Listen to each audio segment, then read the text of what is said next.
This week's episode of Still Untitled is brought to you by Udemy, the largest marketplace for online learning. Whether you're looking to learn something new or just sharpen your skills, Udemy has over 65,000 courses starting at just $11.99.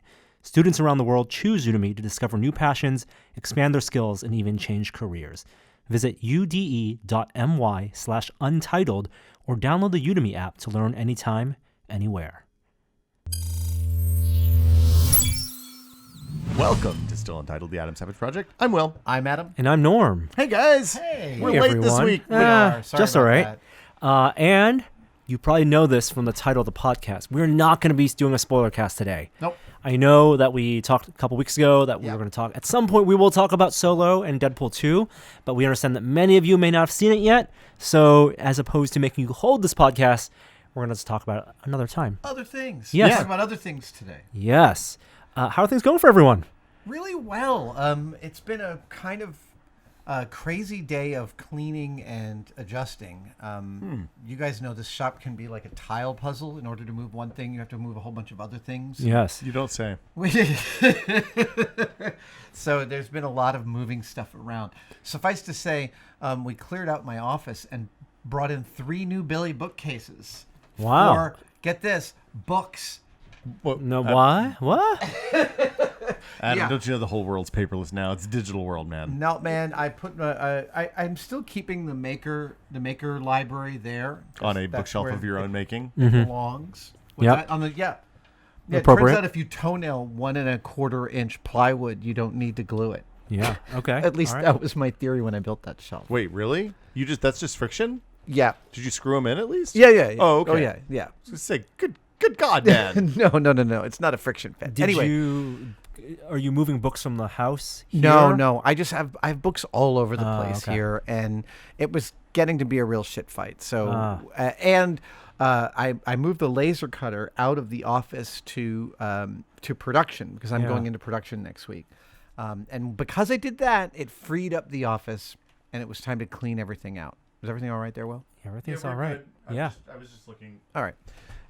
So yeah, it's been a good day. I feel good because now there's a lot more open space, and the shop feels like it's breathing well, and that always makes me happy. Just opening up the entry, which people never see in videos or anything, but it's where the garbage cans and a lot of the stand-up suits live. Yeah, and it becomes it gets it seems like it's both receiving and debarking area sometimes. It is all it of gets, those things. It gets a little claustrophobic over there It sometimes. certainly It's very does. good. So we cleared it way out. I've also been getting rid of a lot of stuff. I've been Craigslisting things that I have and selling them on eBay and the RPF. It's no secret that we're big fans of organization and in some cases making your own ways to organize stuff. Many of the storage things here are things you've made. Mm-hmm. Something caught my eye. There's a box over there, and I hate talking about this on the podcast. I'm going to do it anyway, and Will's going to bring it over. And I think there's probably some cool stuff in this box. I don't even know what's in it, right? This is a project. CNC Panda Workshop brought me this project at San Mateo Maker Fair. Oh, okay. And the maker of this, whose name I hopefully can cough up on this piece of paper because he's a delightful gentleman, Coleman Becker. Okay. Has been following Mythbusters forever, and he was wearing this beautiful chainmail necktie that he made, and he included a bunch of, basically, it's a chainmail project, which means there's just a bunch of wire loops in here, and he's challenging me to take on this chainmail project. I thought it was a delightful thing, and so it's sitting there on my coffee table. Because I'm not going to put this into some shelf of storage. I want to actually tackle it at some point. But yes. you want to confirmed. talk about I want to talk about box. the box. Yeah, the box is really good. The thing that's inside it, super cool. I also really like the way this box is made. Okay, so let's talk about it. This is a laser cut 1/8-inch ply box with a living hinge on two living hinges to make up 3 of its sides. Yeah. And so, including the lid, it's only 4 pieces of wood that then are joined together, pressure fit, and you could make this. Yeah. And the lid itself is on an actual hinge that It's is 6 just pieces of wood. 1, There's 2, 3. Because there's 2 more inside that make up or 3 more inside that make Sure, up the sure. stand. So it's There- 7. there's this a shelf on the the inside. best thing about it is there's a shelf on the inside, and he uses it all in the same joints. It's a super I clever box love it. design. It's great. And it's like 5 minutes of cutting on the laser, probably. Yeah. I'm really pleased by the whole every aspect of this. Now I can't put it back together. Oh yes, I can. I'm going to go ahead and tell you, now that I have a laser cutter at my house, Yeah. everything looks like a laser project. I'm like, I have to cut this dowel. This is a bad idea. That is why Tori Belleci called me Laser Boy at Industrial Light and Magic. I laser cut absolutely everything, and I would be walking down the hall, and he would go, "There he goes, Laser Boy." And so at one point, he was doing it so much. Tori should be able to confirm this story. I recorded the song Georgie Girl 16 times, burned it onto a CD, and gave it to him. Oh, the old, but you still want to old mixtape, the old mixtape troll. That was a good one. You put it on once, and you think, oh, maybe this is okay. The second time he hits it, he's like, maybe this was a mistake. This is like that John Mulaney piece about John Mulaney has a great long form story he tells on stand up about him and his friend in a diner in their hometown putting the same song on like 20 times in a row on the jukebox trolling. Yeah. And but the genius was like 7 songs in, he chose a different song, and so that everyone visibly relaxed. Oh no! And then it went back, and he said you could just feel the tension. So our friend Patrick Klepek, who now works at Vice, used to do this thing when he would be in bars and wanted to leave, where he would put the X-Files theme on the jukebox multiple times back to back.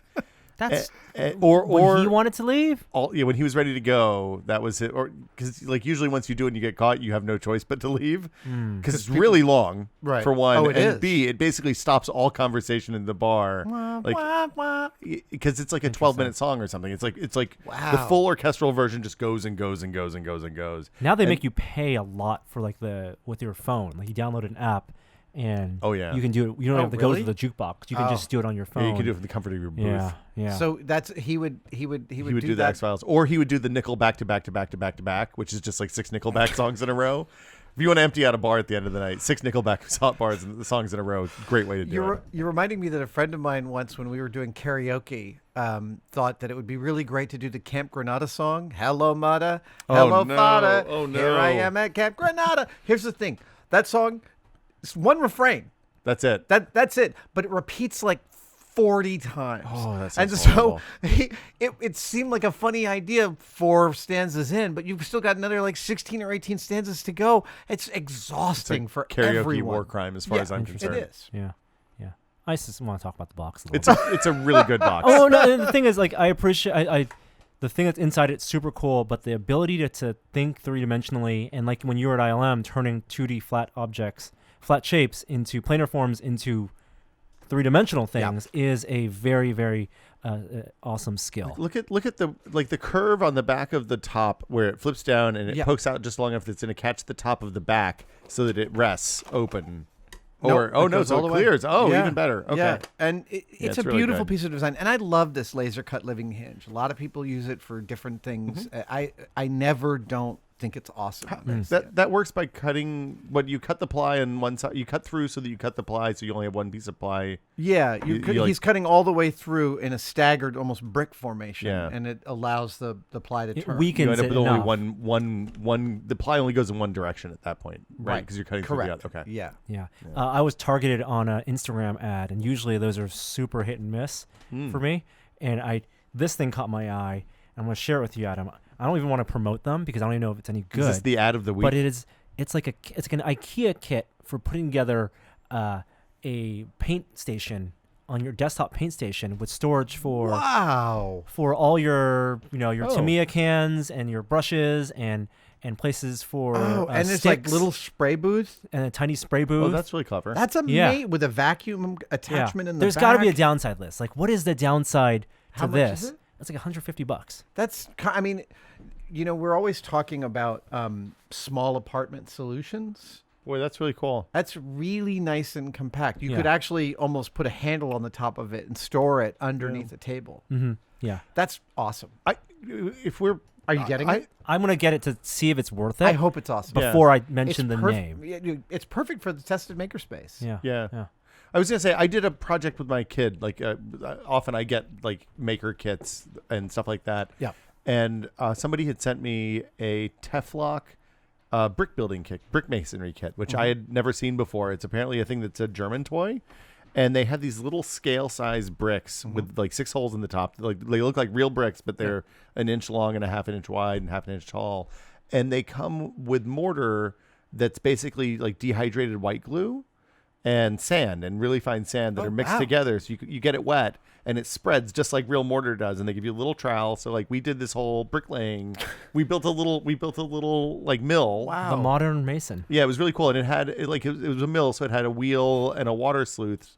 And the wheel was just laser cut, five pieces of wood laser cut that you friction fit together and then put on just a bolt axle. Amazing. It's a really simple kit, but it was super fun. And like she was like, "Oh, I understand how bricks work now, Dad." And That's when you're done amazing. with it, you put the whole thing in water. The white glue dissolves again, and you can build something else. No way. Yeah. Oh, It's that's it's genius. It's super super smart. Wow. European toy? European toy. So of course it follows all the EU requirements too. You can get them on Amazon. So the company's called How does it Teflon. do with the GDPR? Yeah. Look, don't ask me for my email address, Adam, and we'll be okay. But don't you want to stay connected? Look, I love engaging with you, Adam. Don't you want to keep engaging with me? Will that eliminate the? I'm visiting a site, and the moment I visit it, it puts a pop-up that says, Nope. "If you'd like to," I'm gone. Yeah. Look, Norm, cover your No. ears. They're I'm gonna very. tell Adam about ad blockers. Oh no. Still happens from time to time. It's like the web is like there was a thing on Kotkey a few weeks ago where he was like, "Look, I don't know how to goof around on the internet anymore." Oh, I saw that. Yeah, I was like, totally "He's agree. right." I just go to Reddit now, and like Reddit's sometimes okay, but often bad for reasons that we don't need to get into right now. No, look, I recently found myself realizing that almost all of my regular visits are political in nature or news-oriented in nature, and I put Atlas Obscura back on my menu bar because I That's a need good idea. because I need to visit some stuff that's just freaking cool. You need a counter program. Yeah. Your habits. I'm trying Ringo. I'm trying to not look at a screen for an hour before bed. I keep finding that I sleep like a baby when I do that. But that's when eBay is best. Norm, The hour before falling asleep. You're about to have a child. You can't afford eBay anymore. You need to stop going there. No. It's a bad Yeah. place. No. Counter programming your normal habits. Sorry, I'm extending my on parking meter. eBay is or not eBay on the internet, I think is a good idea. Yeah. I turned off my menu bar a few years ago, like my bookmark shortcut bar, because Yeah. I realized I just wasn't using it anymore. Really? And, I use it constantly. and I'm going to bring it back and put just stuff to goof off on the internet on. So what because I have I use Chrome and I use the little icons. Yep. Mhm. Yeah. Yeah. It's Favicons. really, I can stack up like a whatever. Yeah, 50 I of have them. you put infinite They're number amazing. of them there. But yeah, like just the prevalence of bad ads, and even Atlas Obscura does the hey, you should sign up for our mailing list, which Yeah, is I know. obnoxious. But they're so great, and it's such a great site. It's a good mailing list. I do want to give a shout out to the thing I shared with you True. today. Yeah, totally. Yeah, totally. Atlas Obscura has a really good article published May 23rd, so very recent, about the Starchild prop. Now, the Starchild prop is the baby you see at the end of 2001. And friend of Tested contributor, and friend of mine, Steve Neal, who literally was just here in the shop a moment ago, and his wife, Mary, Steve sculpted a copy of the Starchild, and it turned out that I had some reference that he needed.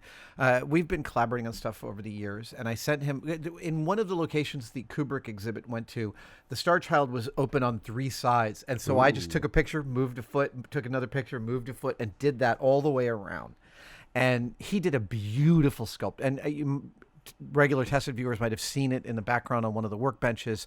I'm working on it to make it kind of functional in a way that's going to be neat, and we'll cover that on Tested. How did that survive? Because Kubrick was famous for destroying everything at the end of his film. Like he destroyed the shooting prop for Discovery. Yeah, that was what, like a 75-foot model or something. It was enormous. I don't know that it was that long, but it was long. Yeah. I don't know how the Starchild, but anyway, sorry, this Yeah. might have a clue to this, because the article on Atlas Obscura was about how Starchild travels when it's traveling from exhibit to Right, exhibit. so it's about the exhibit. They interviewed Tim Hepner, who Adam also chatted with when the Stanley Kubrick exhibit was in town. And because they had to reset up the exhibit and all the props and all the artifacts at every city, it travels in a suitcase from the Kubrick family which is apparently the same suitcase that they used to immigrate from England to the U.S. Dude. Like they brought it from England to the U.S. when they emigrated, or No, it's no, like no. the No, no, no. suitcase that they That's brought their the suitcase stuff they in. traveled with. Yes, and Well, I that just is wanted- yeah. the suitcase Right? that Starchild travels in when it goes around the world. That makes me so happy. Atlas Obscura is basically like Paul Harvey for super nerds, right? It's like now you know the rest of the story. Yeah. Millennials will never get Nope. that. I'm You're sorry. a millennial, Norm. I got that. Yeah. You wanted to talk So about good. some serious internet Yeah, stuff. there was no and easy way to you segue brought- on that. You brought it up to me, and I had literally just put down my phone from reading 3 articles about what you wanted to talk about. It kind of is indirectly related to Tested, because one of our contributors, our science contributors, is Aaron Biba, who has worked at Wired as a fact checker and a writer, and has done stories for many publications. Amazing journalist. But she wrote a story identifying some controversy online because a few scientists were targets of harassment. And many of those harassers were fans of Elon Musk, and the connection was made. Well, let's just also point out that the scientists who were harassed were all women. Yes. Like, Yep. full stop. And the connection is made that, he either directly or indirectly enables this type of harassment. I think it's pretty clear it's indirectly that he's not trying to get his followers to dogpile on anybody. But it happens because he's in a position with I'm giving followers. him the benefit of the doubt. with acolytes and with people who follow him, and he can't control that. But he got into Elon Musk got into a debate with Neil Gaiman about this topic, because Neil Gaiman apparently had gone through the same thing where he inadvertently sent his followers. Well, so I mean, look, just to round this out, Bibi, is that who? Biba. Biba, sorry. Biba had tweeted at Elon and said, had criticized something he had said, and his response was, he responded to her and said, basically called her a shitty journalist, which is fine. That's an opinion. He invoked fake news. Yeah, first. he did, which is, look, Yeah. his my issues with him about journalism is Separate. a separate Exactly. issue right Yep. now, Yeah. although Fair, they're fair, significant. Fair. Okay, Yes. fair. And she then endured days of significant harassment, Blocked her. verbal abuse to her Twitter account, to her email account, death threats, rape threats, imagery, all sorts of really vile, nasty stuff. And Neil Gaiman's point is that, in which it bears repeating, is that people who have large followings are in positions of power. There's an incredible difference in power dynamic when you have a conversation with someone on Twitter, even if you just have like 1,000 more followers than they do. And in this case, we're talking about someone with millions of followers and a personality. Elon Musk has 21 million followers. And that's all. It's a public forum. It is not a one-on-one conversation. And Neil's point was, so I think Elon asked Neil, so does this mean I don't get freedom of speech? And Neil said, no. I'm only saying that with the power of the people who follow you, you have a responsibility to take that into account with how you respond. And I have a 10th of followers I have a 20th of followers that Elon has. And I have also been criticized for getting people, when I reply to somebody who I disagree with, that my followers have jumped on that. And just like Neil, I've realized, oh shit, I have to be really careful about this. I'm not responding in order to get other people to jump and harm that person. I'm actually wanted to talk about this thing. Or if I think they're a troll, I say, go away, troll. Sure. Yeah. But that's what block and mute are for too. Yeah, exactly. But, I thought Neil was incredibly graceful in explicating that extra added responsibility of having those followers. Well, that initial Neil post from like 2010 or 2012 or something, like when he said, hey, because I remember distinctly as Neil was when he got on Twitter, I was right there because, man, there's not a writer I love more than Neil Gaiman. And I at that point I had a small following, but it was still more people than lived in my hometown when I was a kid, right? Yeah. Which if you think about it that way, it's intense. Yeah, you don't want to have you don't want to punch down. You don't want to ever punch down. I mean, some people apparently get off on punching down. They're bad people. I think we all agree. Yeah. And like you have to think about how everyone involved, from the person you're talking to the overlap between the people that you talk to and the people that the way Twitter works is not necessarily obvious to most people. But when you follow someone, if I'm talking to you and somebody follows both of us, they see our conversation. And as a result of that, there's going to be a dog pile. The risk of a dog pile is high all the time. Anyway, I'm just saying. And the new algorithm punch down. may even surface that even if people not fave shared it. followers. Yeah. Exactly. Look, I also want to say this is at one point, and I was bouncing between three articles in order to get the full scope of what was going on. But at one point, Biba talks to a male science writer who wrote an article highly critical of Elon Musk and some of the things that he was doing. And he said the backlash was absolutely minimal. This is a completely gendered issue. Well, I mean, that's the thing. Olivia Solon, who works for Wired as well, has been vocal about writing negative articles about Elon or Tesla or SpaceX always results in not being able to use Twitter for multiple days. And so when Elon's followers say, so Elon doesn't get freedom of speech because of all his followers, and the point gets made gently, actually, if a reporter doesn't feel like enduring a week of harassment and decides not to write the article critical of Elon Musk, as one of these reporters said, no, I have to really get the energy up in order to publish something critical of Elon. That right there is a restriction of speech. That's in and of itself a social restriction, and it's really intense. But I mean, I think the other side of this is that it's really easy, and the temptation is always there on Twitter is made for dog piles, right? Like it is 280 characters, whatever it is now. 1,600. It's not enough. There's not enough letters to get the context that's needed in any kind of a nuanced argument. And you have a lot of situations where somebody makes an offhanded tweet or makes a mistake or posts a photo that's inappropriate and goes offline and comes back 10 hours later, and they have 5,000 retweets and they're getting death threats and people have posted their home address and all this stuff. And the point is that kind of dogpiling so often gets the wrong person. We tag somebody who did nothing wrong, or there's a reason mob justice is not good justice in the real world, and it applies online as well.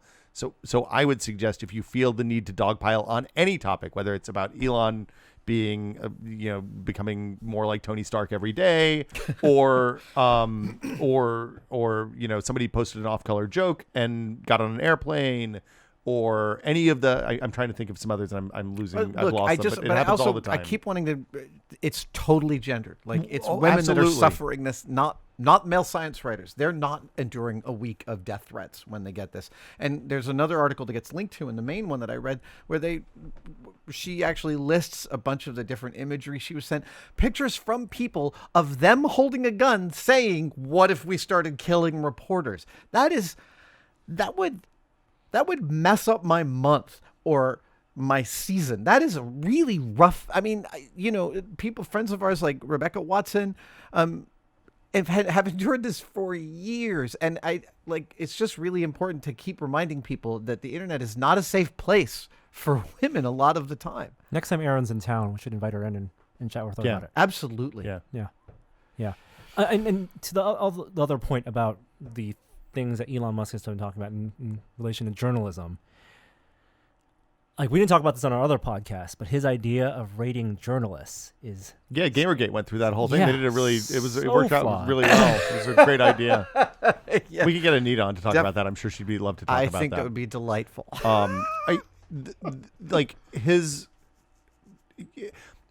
He has a Silicon Valley bias. And approaches everything as a Silicon Valley problem, where you can apply data and apply some math and put an algorithm on it, and then it's going to be fixed. Look, and that actually doesn't fix the problem we have right now with journalism and with the public trust in journalism. Absolutely. And that's not to say we're all for transparency. Transparency is very important in journalism. And accountability and responsibility, totally there. But user reviews is not. Facebook's trying user reviews right now in journalism, and how's it working out? The fake news Fox stories are at the top of the list. Oh, are they really? Don't use Facebook, I've been trying guys. to stay away from knowing anything about all that stuff these days. Turns out it's a less time on Facebook makes for a better life. Yeah. Sorry, Facebook. I'll share some links to the articles we're talking about in the description below for those watching the video, so you can read them. And I think you should definitely, like Adam did, read all the articles about it and get the full story. But I mean, the thing that's like most of the people who are watching this aren't going to have 20,000 people following them on Twitter or 2 million. No, and people I following think them on most Twitter of or the people whatever. watching this aren't ones sending death threats or doxing people they disagree with. But again, I would say when you are reading the internet and you feel the internet rage machine starting to work on you, maybe instead of sending an angry message at somebody and making their day bad, just turn off the computer, put your phone down, and go do something in the real world. I'm also trying to reconcile what you see. Internet, Twitter is made for dogpiling, and dogpiling, the mob is bad. But then there's also the instances where the guy who had the rant in New York, the lawyer, and Schlossberg. Yes, and I mean, he's internet justice. My favorite. Well, there's that, and then there's that wonderful tweet thread from I think it's this morning of the guy who woke up went upstairs to grab a sweater in his house, and he found a cat he didn't know under his bed had just given birth to kittens.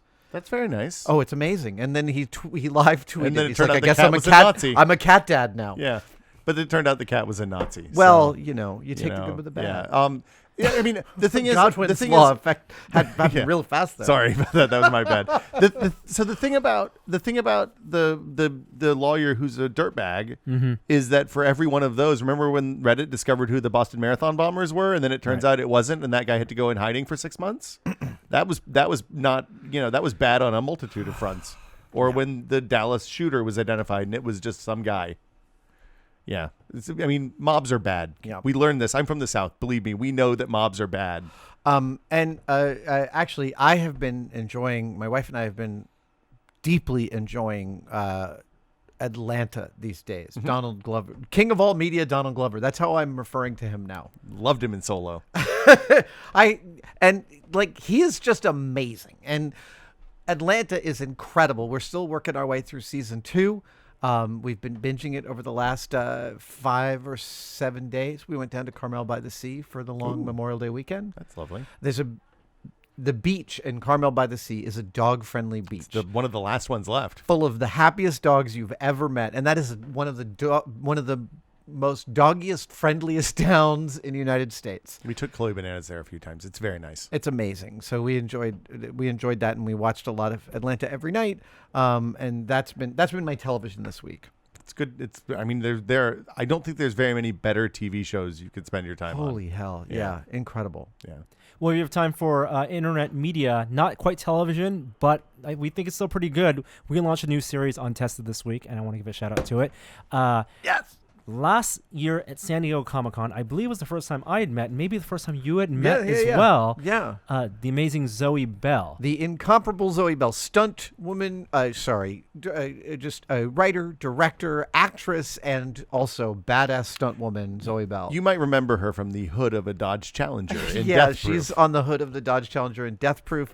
She was Uma's stunt woman in much of Kill Bill 1 and 2. She was Xena, Warrior Princess's stunt woman.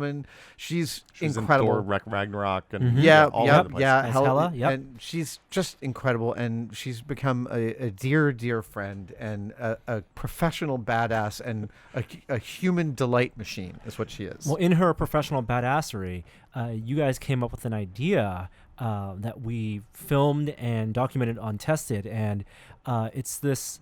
She learned how to a skill that she did not have before. So when she was in the roller skating. Yes. I'm killing me that I can't remember the name of it. Whip It. Okay, so she was in that. She was the only actress in that movie who was also her own stunt double. And she didn't know how to roller skate before she did that. And so I started thinking as we were becoming friends and talking about stuff, I was like, man, you are learning every time. There's no school for knowing how to spin in midair while thrusting a sword at someone while people are pulling you on ropes. You're having to learn these things on the fly, on the clock, with people like waiting for you. I thought you've got almost a vertical learning curve. And I wonder if there's a way to turn that into a narrative thing. And and she had been having the same idea. So we realized, we should just totally do this. Right. Because you assume that just because someone's a stunt person, a stunt performer, they can do everything, right? Martial arts, they can drive a car, they can roller derby, but it's not that. Like things like when she was in Hateful Eight, reining in horses. She told me how terrifying it was to run that whole to run a full set of horses. Oh, because she was on the right. She was the stagecoach driver. Yeah. Mm-hmm. Oh, and boy. it's more about what we learned from in our conversations with her. It's more about her knowing her body and having a communication with the coordinators and that part of the professional aspect of being a stunt performer. And then having and being able to learn things quickly. And also, she's a execute. stunt coordinator, so she has to be able to communicate that to the people she's working with and for, etc. And so the skill that we documented her learning was drifting a car. She had never. So within stunt personing, different people have different specialties, and she had never done driving. She said specifically driving had always spooked her a little bit. She was convinced that she had maybe died in a car accident in a past life or something like that. If past lives existed, she thought that could be possible. And, she has worked with amazing drivers, especially on Death Proof, where the trust with that driver is super paramount, and the rhythm that you get into with them is really important. But she had never tried driving and specifically drifting. So we brought in my old friend Conrad Grunwald, who taught me how to drift for Mythbusters, to teach her. And oh boy, I can't wait to go watch. Oh no, this. it's so much fun. It's so enjoyable. Because when you did the drifting episode of Mythbusters, that was when we knew you already, and you came back and said, "Oh, this was one of the hardest things I'd ever done in a car." It was really. You have to be thinking a whole bunch of things at once and breaking them down into constituent parts and then putting them back together while you're suffering G loads and the noise and the bombast of squealing tires. It's super thrilling, and it's a real adrenaline rush. I mean, it's one of those things that like knowing how to do all the bits and pieces and doing it in a video game when you're sitting in your living room and you're using a racing wheel or a gamepad or something is one thing, but doing it when you're in the pressure of the actual car going 50 miles or 30 miles an hour, however fast it's going, and knowing that if you mess up, you're going to crash a really expensive thing and make a big mess. And it was delightful to spend a couple of days with her down in. Where were we in? It was just a little bit north of Southern LA. California. Parking lot outside North the LA. Sears. No, it was on a track. It was on a track. It was but it was really lovely watching her take in the stuff and then watch her be able to put it. She said at a couple of points, like, I understand it in my mind, but I don't yet understand it in my body. And then we watched her get that, and was really wonderful and impressive. She does have a vertical learning curve. So please tell me that this whole series ends with you holding onto two belts on the hood of a car. We didn't have the insurance. Should have done that. I can't believe I didn't do that. No insurance. No. I'm so sorry. I'm so sorry, Mrs. Don't try this. I forgot to even bring my Kill Bill sword to set for her to see. Like, I sent her pictures, and she's like, "Oh man, that's amazing."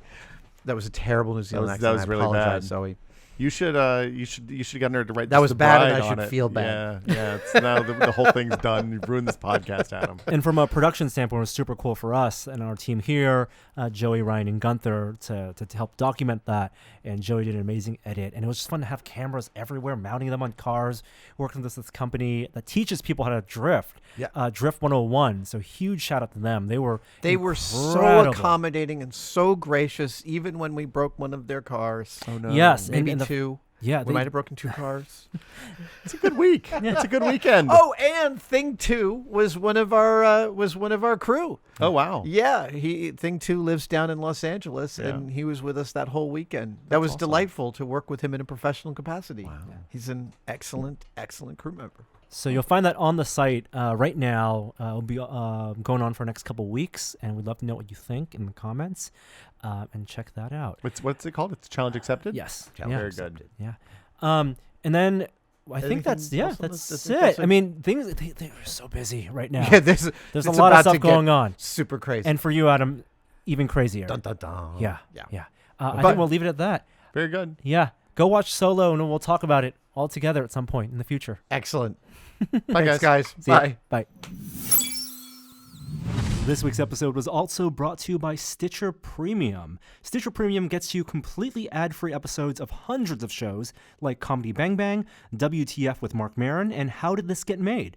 You also get 21,000 hours of exclusive content, and new exclusive originals like Marvel's Wolverine and Issa Rae's Fruit are launching every week for Stitcher Premium members. If you love podcasts, you gotta check it out. When you listen to ad-free episodes in Stitcher Premium, your favorite podcasters also get paid. Help support your favorite shows and join Stitcher Premium today. For a free month of listening, go to stitcherpremium.com and use the promo code UNTITLED. Thanks for listening, and we'll see you next week.